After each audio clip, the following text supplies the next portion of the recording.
بہت ہی دور ایک جنگل میں ایک بہت بیوقوف اور سستی کا مارا راجا رہتا تھا۔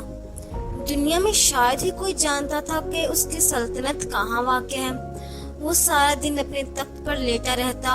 ایک دن اس نے فیصلہ کیا کہ اسے بھی شادی کر لینی چاہیے۔ اس نے اپنے وزیروں اور مشیروں کو دنیا کے ہر کونے میں بھیجا۔ اس کے وزیر مشیر بھی اسی طرح کے عقل مند تھے۔ اس نے وزیروں کو کہہ کر بھیجا تھا کہ اس کی بیوی ایسی ہو جو زمین پر بھی چل سکے اور ہوا میں بھی اڑ سکے، جس کی شکل انسانوں جیسی ہو لیکن وہ انسان نہ لگتی ہو، اس کے 4 بازو اور 4 ٹانگیں ہوں۔ بیچارے وزیر اور مشیر سخت پریشانی کے عالم میں دنیا بھر میں مارے پھر رہے تھے۔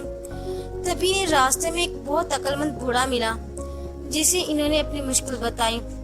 وہ ہنس کر بولا، یہ تو بہت آسان ہے، یہاں سے ایک بندریا پکڑ لو اور اپنے راجا کے لیے لے جاؤ۔ مشیروں وزیروں نے اس کا کہا مانا اور ایسا ہی کیا۔ راجا نے بندریا کو دیکھا تو غصے سے کہنے لگا، تم پاگل ہو، یہ تو بندریا ہے۔ تو وزیروں نے راجا کو جواب دیا، راجا کا راج سلامت رہے، حضور نے جو شرطیں بتائی تھی اس پر یہی پوری اترتی ہیں۔ یہ دنیا میں واحد جاندار ہے جس کی شکل انسانوں سے ملتی ہے لیکن یہ انسان نہیں ہے۔ یہ درختوں پر ایک درخت سے دوسرے درخت پر اڑ کر جا سکتی ہے اور زمین پر بھی آسانی سے چل سکتی ہے۔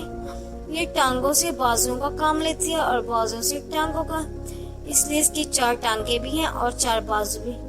واقعی راجا کی ساری شرطوں پر ایک بندریا ہی اترتی تھی، لہٰذا راجا لاجواب ہو کر بیوقوفوں کی طرح انہیں دیکھنے لگا۔